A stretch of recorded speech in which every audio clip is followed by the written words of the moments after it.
எல்லோருக்கும் நமஸ்காரம். இன்னைக்கு நம்ம பார்க்க போகிறது தி ஜானகிராமன் அவர்களுடைய ஒரு சிறுகதை.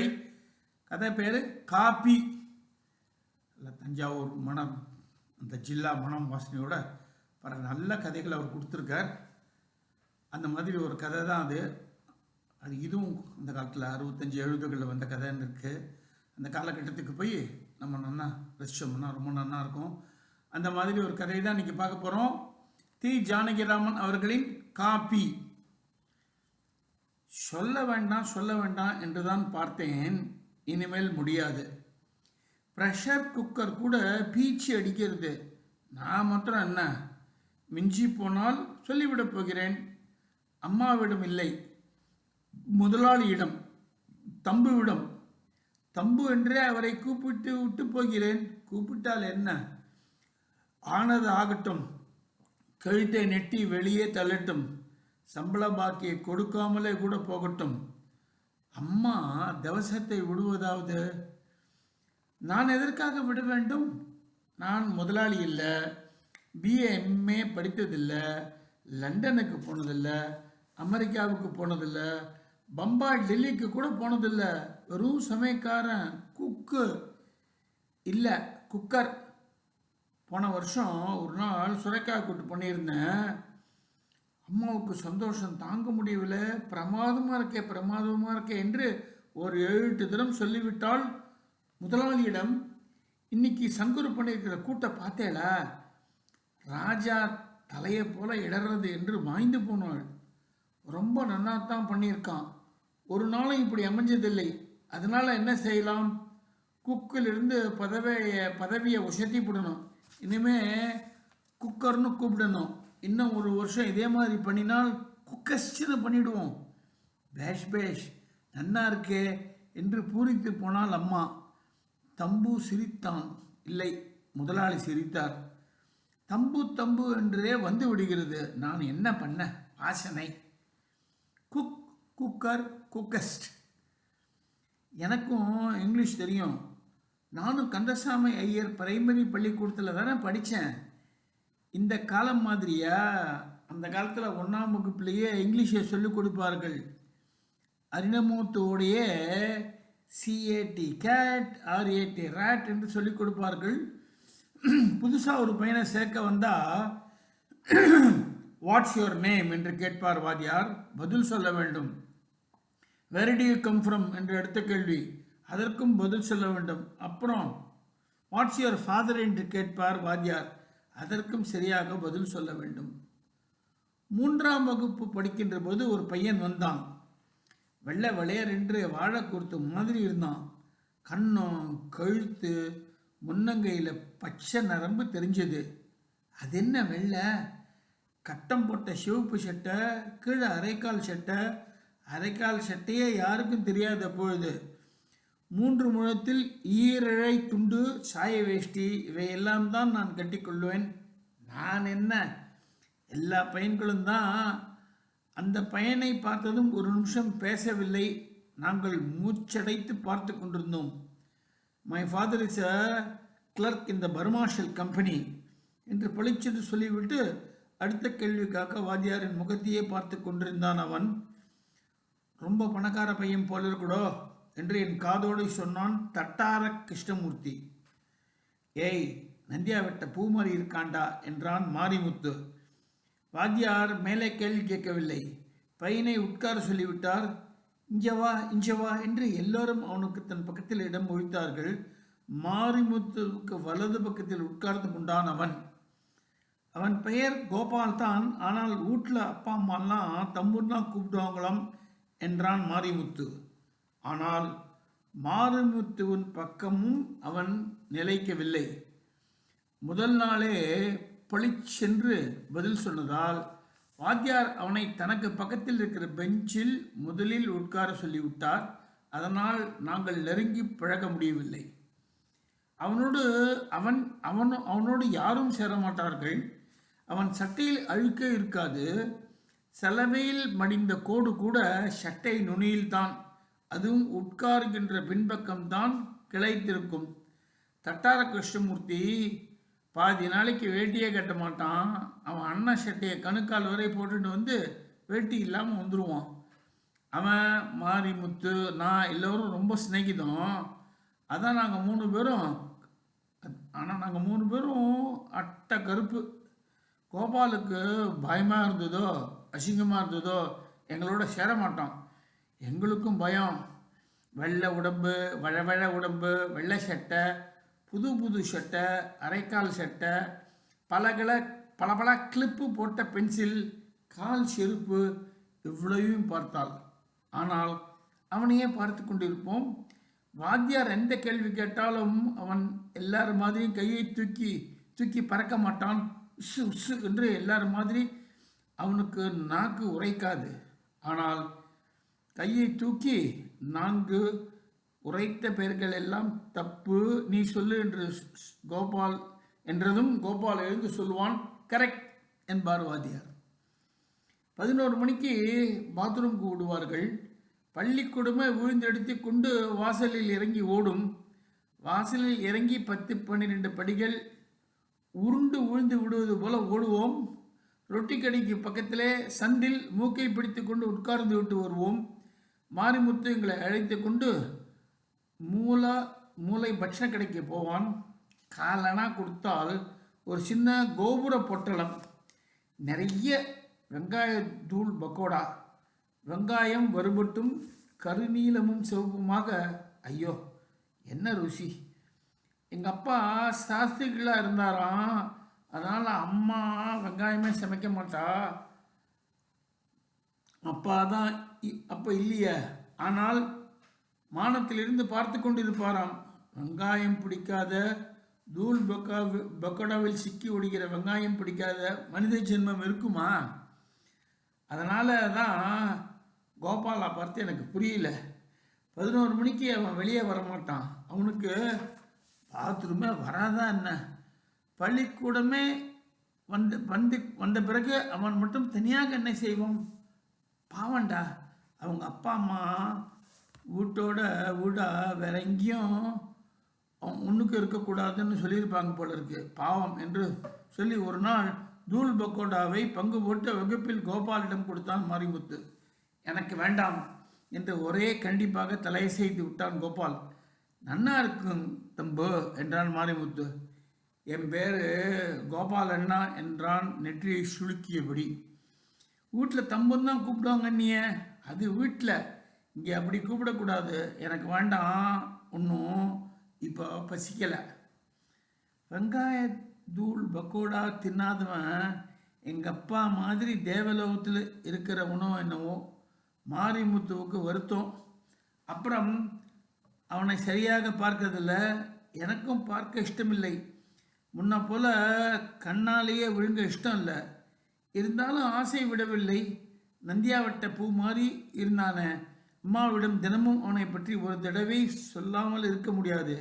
வாய் சும்மா இராது. போன ஜென்மத்தில் நிறைய புண்ணியம் பண்ணியிருப்பான். அதான் சமத்தா கெட்டிக்காரனா அழகாக இருக்கான்.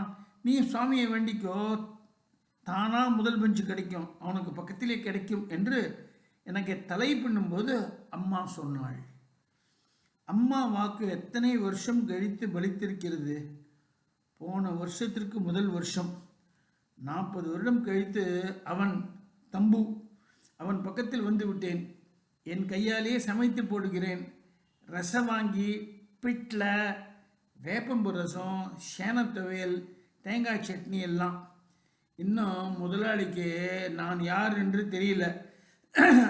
அவர் என்னை நேராக பார்த்தால் தானே. பள்ளிக்கூடத்திலேயே என்னை அவர் சரியாக பார்த்ததில்லை. 3ஆம் வகுப்பு பரீட்சை எழுதிவிட்டு போனவர் பள்ளிக்கூடத்திற்கு திரும்பி வரவில்லை. அவருக்கு இரட்டை ப்ரமோஷன். 5ஆம் வகுப்பு எங்கள் பள்ளிக்கூடத்தில் இல்லை, பெரிய பள்ளிக்கூடத்திற்கு போய்விட்டார். 1 மாதம் கழித்து தட்டார கிருஷ்ணமூர்த்தி நானும் அவன் வீட்டுக்கு போய் தம்பு என்று கூப்பிட்டோம். யாரோ ஒரு வேலைக்காரி வந்தாள். அவங்க மெட்ராஸுக்கு போயிட்டாங்க, ஐயாவுக்கு மாத்தல் ஆயிடுச்சு என்றாள். கொண்டு போன சாக்லேட் 2ஐயும் நாங்களே வாயில் போட்டுக்கொண்டு திரும்பினோம். இதையெல்லாம் முதலாளியிடம் சொல்ல வேண்டும் போல் இருக்கிறது. சொன்னால் மட்டும் ஞாபகம் வந்துவிடுமா? வருமோ வராதோ, நான் எதற்காக எங்கள் அம்மா திதியை விட வேண்டும்? நான் இங்கிலீஷ் படிக்கவில்லையே. அந்த மாதிரி வேலைக்கு போனால் போகட்டும், வேலை போனால் போகட்டும். இதென்ன கவர்மெண்ட் உத்தியோகமா? வேலை போனால் நடுத்தருவில் இருக்க, கையில் கமகமன்று வேலை. தம்பு வீடு விட்டால் 100 தர்மராஜன் வீட்டு சமையலறை காத்து கொண்டிருக்கும். கல்கத்தாவில் சமயக்கார பஞ்சம். காட்டுவாலி, உடியா எல்லாம் கிடைப்பான். சாம்பார் ரசம் வாங்கி பண்ணுற சங்குரு கிடைக்க மாட்டான். அம்மாவுக்கு பொத்து கொண்டு வந்தது நான் லீவு கேட்டதும். திடீர்னு வந்து நாளைக்கு லீவு கேட்குறேங்கிற. ஒரு வாரம் முன்னாடி சொல்கிறதுக்கு என்ன? நாளைக்கு சாயந்தரம் 30 பேருக்கு பார்ட்டி வச்சிருக்கே. கடையிலிருந்து வாங்கி வந்தால் நல்லா இருக்குமா? அவன் இட்லி தோசைன்னு நம்மூர் பார்ட்டியாக இருக்கணும்ன்றா. உன்னை நம்பிண்டு தானே சரின்னு சொன்னேன். அம்மா, என்ன ஒரு வார்த்தை கேட்டிருந்தா நான் சொல்லியிருப்பேன். நாளன்னைக்கு எங்கள் அம்மாவுக்கு திவசம். நான் சாஸ்திரிகள் வீட்டில் சொல்லி ஏற்பாடெல்லாம் பண்ணிட்டேன். உங்கள் அம்மா வந்து சாஸ்திரிகள் வீட்டில் மானத்திலேருந்து இறங்கி உன்னை ஆசீர்வாதம் பண்ண போகிறாளாக்கும். பேசாமல் இருந்தேன். என்ன பார்க்குற? கோபமா? நீ ரொம்ப சாஸ்திரங்கள்லாம் படித்து கரை கண்டு விட்ட. கோபம் வரதாக்கும். கோபம் இல்லைம்மா. போன வருஷம் இதே சமயம் பஞ்சமி அன்னைக்கு சிரார்த்தம் லீவு கேட்டேன், கொடுத்தேள். உங்களுக்கு ஞாபகம் இருக்கும்னு நினச்சிட்டேன். முதலாளி அம்மா சிரித்தாள். அப்படியா? எங்களையும் சாஸ்திரிகள் நினச்சுன்னுட்ட.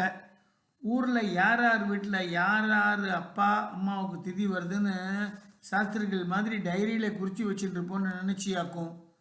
உங்களுக்கு இதுக்கு டைரி எதுக்கு? முதலாளியோட தாயாருக்கு நாளன்னைக்கு தானே திதி. அம்மாவுக்கு தூக்கி வாரி போடவில்லை. இதை கேட்டதும் அதுவும் தெரியுமா என்று தலை இரு பக்கங்களும் ஆச்சரியமும் கிண்டலுமாக மாறி மாறி அசைந்தது. எனக்கு ஞாபகம் இருக்குமா? நான் இங்கே வேலைக்கு வர அன்னைக்கு எங்கள் அம்மா திதிக்கு மறுநாள் நீங்களும் முதலாளியும் அன்னைக்கு தான் கயாலேருந்து திரும்பி வந்தேள். முதலாளி அம்மாவுக்கு விமர்சையாக திதி கொடுத்து கரை ஏற்றிவிட்டு, அதனால் உங்களுக்கு ஞாபகம் இருக்குன்னு நினச்சேன். கோபிச்சுக்காதீங்க. எங்கள் அம்மாவும் முதலாளி அம்மா மாதிரியே அதே திதியில் செத்து போயிருக்கா. நான் என்ன செய்வேன்? லீவு கேட்க வேண்டியிருக்கு. நல்ல வேலை அதோட விட்டியே. பெத்த அம்மாவையே மாமா மறந்துட்டார். சாரதம் கூட பண்ணுறது இல்லைன்னு சொல்லாமல் இருக்கியே, அதுவே சந்தோஷம். நான் அப்படி சொல்லுவேனாம்மா? நீ சொல்ல மாட்ட. நீ தான் வர வர சமத்தாயின்னு இருக்கிய. அப்படியெல்லாம் சொல்வியா? கேட்டுக்கோ, உனக்கும் தெரியட்டும். கயையில் போய் ஸ்நார்த்தம் பண்ணிவிட்டா அதோட முழுஷா பித்திருக்களையே கரையேற்றியாச்சுன்னு அர்த்தம். அப்புறம் அவளை வருஷம் திதின்னு கூப்பிடப்படாது. மோட்சத்தில் அமைதியாக இருக்கிறவாளை இழுக்கப்படாது. அவள் சாந்தியை கலைக்கப்படாது. மோட்சம்னு ஒன்று இருக்காம்மா. இப்பொழுது அம்மாவுக்கு உண்மையிலேயே தூக்கி வாரி போட்டது. தேவலையே என்று கண்ணை அகட்டி வியந்தாள். குக்ஸ் சங்கத்தில் நாக்ஸ்லைட் யாராவது இருக்காளா என்ன? புதுசாக பேசுறியே. நான் குக்ஸு சங்கத்தில் மெம்பரே இல்லைம்மா. அந்த மாதிரி சங்கம் இருக்குன்னு எனக்கு தெரியாது. நான் எங்கே வெளியே போகிறேன், யாரோட பேசுகிறேன்? இங்கே தானே படுக்கை சாப்பாடெல்லாம். பின்ன ஏன் மோட்சம்னு ஒன்று இருக்கான்னு கேட்குற? ஏன் உங்கள் அம்மாவுக்கு தவசம் பண்ணணுன்ற? எங்கள் அம்மாவுக்கு மோட்சம் என் மனசுக்குள்ளே தான் இருக்குது. என் மனசு திருப்தி அடைகிறது தான் அவளுக்கு மோட்சம். அப்படின்னா நாளைக்கு செய்வானே, இன்னொரு நாளைக்கு பண்ணிக்கோயே. எனக்கு மூளை கிடையாது. சமயக்காரன் தானே. இதற்கு பதில் சொல்ல தெரியவில்லை. பேசாமல் நின்றேன். என்ன பேசாமல் நிற்கிற? மாமா கூட அப்படித்தான். அவருக்கு சுவாமின்னு ஒன்று இருக்கிறதா கூட நம்பிக்கை கிடையாது. ஆனால் இது பைத்தியக்கார லோகமாச்சே, அதனால தான் செஞ்சார். இப்போ எல்லோருக்கும் திருப்தி. கயாவுக்கு போயிட்டு வந்ததில் எங்கள் புக்காத்து மனுஷா, பிறந்தாத்து மனுஷா, ஊர் மனுஷா எல்லோருக்கும். அதனால் நீ ஒன்றும் கவலைப்படாத. இன்னொரு நாளைக்கு நீ பண்ணிக்கலாம். எல்லாத்துக்கும் நீ சொல்கிறப்போல மனசு தான் முக்கியம். அந்த ரங்கம்மா அம்மாவையே நினச்சிக்கிற பாரு, அதுதான் முக்கியம். நாளைக்கு நிறைய வேலை இருக்குது, நாளான்னைக்கு நிறைய வேலை இருக்குது, வெள்ளைக்காரா கூட வருவா, நான் கடைக்கு போய் சாமான்லாம் வாங்கிட்டு வந்துடுறேன், மாமாவுக்கு நீ டிஃபன் ரெடி பண்ணி வை. அம்மா காரை எடுத்துக்கொண்டு போனால் எனக்கு வேதனை. 4 படிப்பு படித்து பேச தெரிந்திருந்தால் இப்படி விட்டிருப்பேனா? இந்த அஷட்டை ஏமாற்றி விட்டோம் என்று தனக்கே ஷெட்டு போட்டு கொண்டு போகிறாள் அம்மாள். அவள் எனக்கு பல பட்டங்கள் கொடுத்திருக்கிறாள். போன மாதம் முன்னால் பின்னால் சொல்லாமல் திடீரென்று 8 பேர் வந்தார்கள். ஒரே மணி நேரத்தில் 2 கறி, கூட்டு, பச்சடி, சமையல் எல்லாம் தயார் செய்து விட்டேன். அன்று எனக்கு ப்ரெஷர் குக்கர் என்று பட்டம் கொடுத்தாள். ஆனால் நிரந்தர பட்டம் அஷடு. முதலாளி யாரோட தமிழில் பேசும்போது முகமெல்லாம் மலர்ந்து நிற்பேன். நம்ம கிளாஸ்மேட் அல்லவா பேசுகிறது என்று வேடிக்கையாக பார்த்து கொண்டிருந்த போது ஒரு நாள் உறக்க சிரித்து விட்டேன். அம்மாள் எழுந்து உள்ளே போனால் என்னை கூப்பிட்டு கொண்டே சமையல் அறையில் போய், மாமா யாரோடையாவது பேசுகிற போது அங்கே போய் அஷரி மாதிரி நிற்கப்படாது, காரியம் முடிஞ்சா இன்னண்டா வந்துடணும் என்றாள். அம்மாளுக்கு என்ன தெரியும்?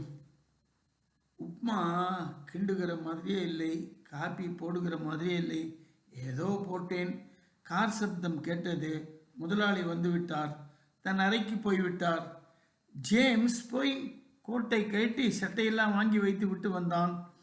அவன் காரை குளிப்பாட்ட போனதும் நான் டிஃபனை எடுத்துக்கொண்டு உள்ளே போனேன். அம்மா அங்கே என்றார் முதலாளி. ஷாப்பிங் போயிருக்கா. என்ன டிஃபன்? உப்மா, நெய் முறுக்கு செஞ்சு வச்சிருக்கேன். சாப்பிடத் தொடங்கினார். அதற்கு மேல் முதலாளி பேசுகிற வழக்கம் இல்லை. நன்னா இருக்கா என்று கேட்டேன். முதலாளி நிமிரவில்லை, பதிலும் சொல்லவில்லை. நான் இந்த மாதிரி கேட்டதே இல்லை. ஒரு நாளும் இல்லாமல் இன்னைக்கு என்னமோ கேட்கிறானே என்று அவர் ஆச்சரியப்படக்கூட இல்லை, கோபமாகவும் இல்லை. முதலாளி முகத்தில் ஒன்றும் தெரியாது. கோபம், வருத்தம் எதையும் முழுங்கிவிட்டு சிரிக்கிற சிரிப்பு முகம். நன்னா இருக்கான்னு கேட்டேனே தம்பு என்றேன். முகம் நிமிர்ந்து விட்டது. திரும்பி என்னை பார்த்து, உனக்கு யார் சொன்னா இந்த பேரை என்று சொல்கிற பார்வையில் என்னை பார்த்தார். இதே மாதிரி தான் பார்த்தேள். அன்னைக்கு ஒரு நாளைக்கு கந்தசாமி ஐயர் பள்ளிக்கூடத்தில் 3ஆம் கிளாஸில் மாரி முத்தன் பக்கோடா வாங்கி கொடுத்தான்.